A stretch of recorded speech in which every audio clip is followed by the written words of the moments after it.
سلام و درود به شما دوستان عزیزم بینندگان کانال مدیاورس. خیلی خوش اومدید به این ویدیو. من حسنم و امروز تو یک ویدیوی جالب و بزرگسالانه میریم سراغ بازیگران معروفی که قبل از معروفیت فیلم پورن بازی کردن. تا پایان ویدیو با من همراه باشید تا با شنیدن اسمها شاخ در بیارید. لایک ویدیو، سابسکرایب کانال رو یادتون نره. بدون معطلی هم بریم سراغ ادامه ویدیومون.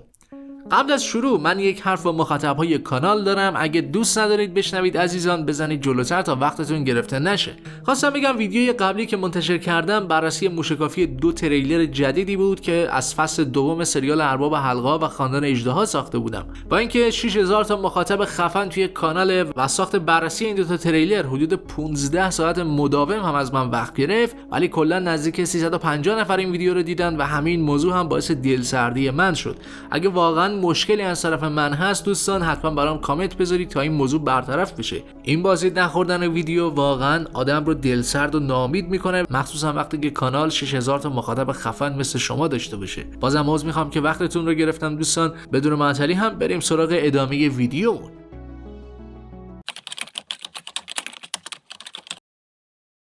شماره 17 ما سانی لئونه از بازیگران معروف هندوستانه که توی هالیوود هم چند تا فیلم بازی کرده. ایشون به خاطر جذابیتی که داشت سال 2002 وارد این صنعت پولساز شد. تو چندین سالی که کلی فیلم بازی کرد کلی رتبه درجه 1 آورد، کلی جایزه هم برنده شد، اما همه چی سال 2011 فرق کرد. سانی لئونه با دنیل وبر ازدواج کرد. حاصل این ازدواج این بود که اونها 3 فرزند رو به فرزندخواندگی قبول کردن و الان زندگی بسیار خوبی دارن.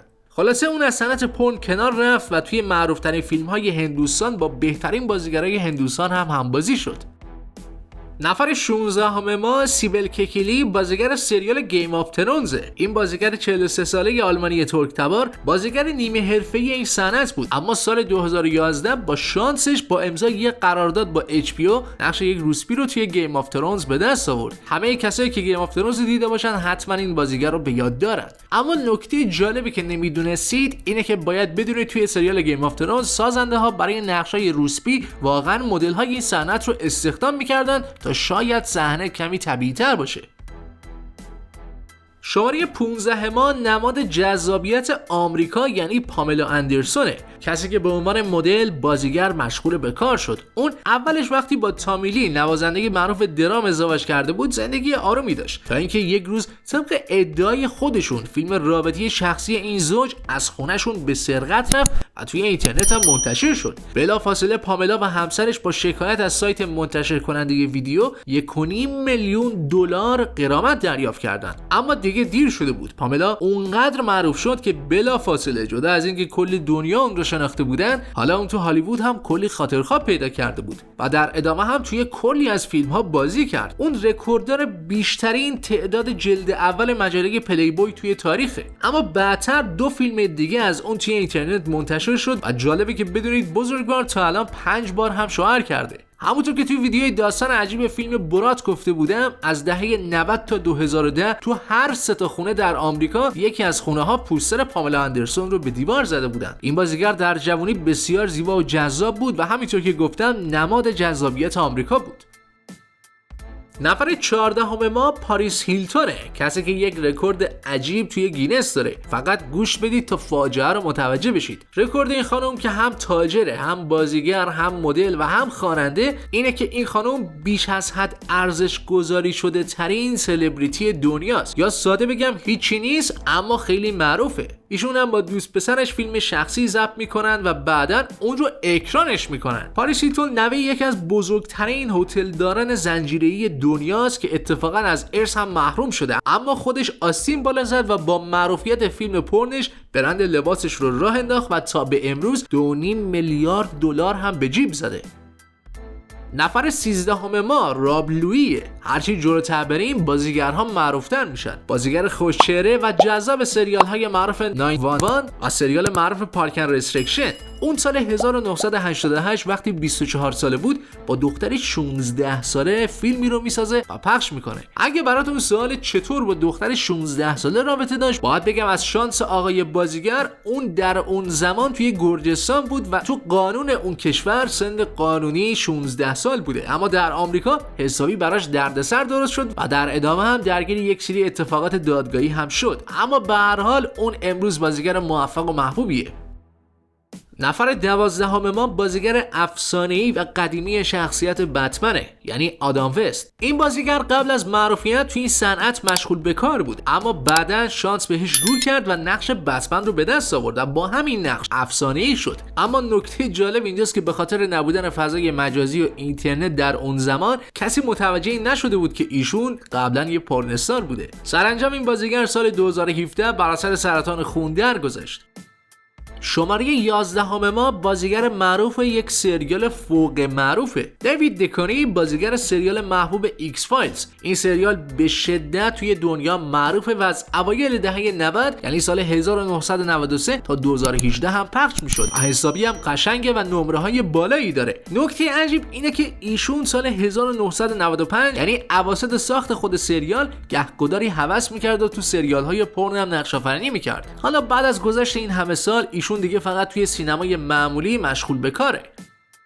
شماره 10 ما چانینگ تیتومه که همتون اون رو میشناسید، بازیگر معروف هالیوودی. ایشون الان 43 سالشه و کلی هم فیلم معروف و درجه یک توی کارنامه‌اش هست. اما این آقا تو سن 19 سالگی یک مدت به صورت پنهانی توی صنعت پورن مشغول به کار بود و وارد این صنعت شده بود. جالبه که بدونید کارش هم حسابی گرفته بود و کلی قرارداد سمت این بازیگر اومده بود تا اینکه خانواده‌اش اون رو از این صنعت درآوردن.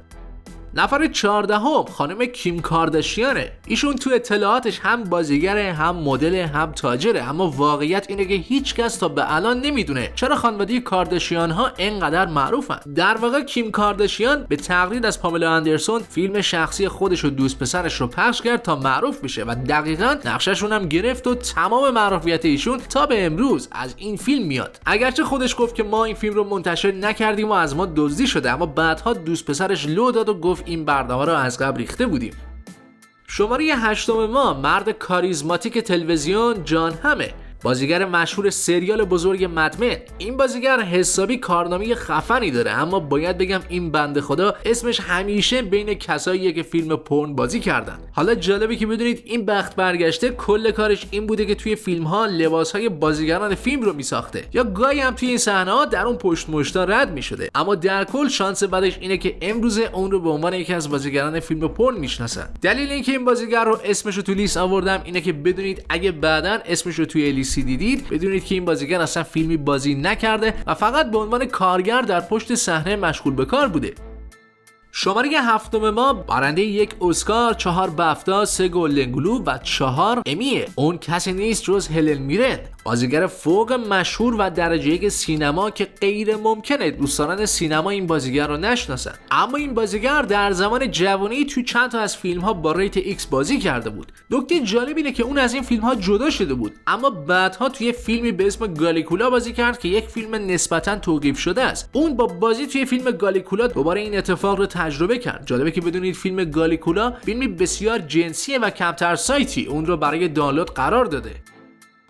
نفر بعدی یعنی شماره 6 ما مت لبلانک یا جویی خودمونه، بازیگر فوق محبوب سریال فرندز که توی نظرسنجی ABC محبوب ترین کاراکتر سریال فرندز هم بود که بعدها سریال اختصاصیش رو هم دریافت کرد. اما این بازیگر درست مثل شخصیت جویی توی فرندز کارش بسیار سخت بود. اون مدتی فیلم‌های پورن بازی می‌کرد و حتی زمان امضای قرارداد برای سریال فرندز کلاً $5 بیشتر توی جیب‌هاش پول نبود. و جالبه که بدونید بعدها دستمزد اون برای فصل آخر سریال برای هر قسمت 20 دقیقه‌ای توی سال 2004 $1,000,000 پول می‌گرفت.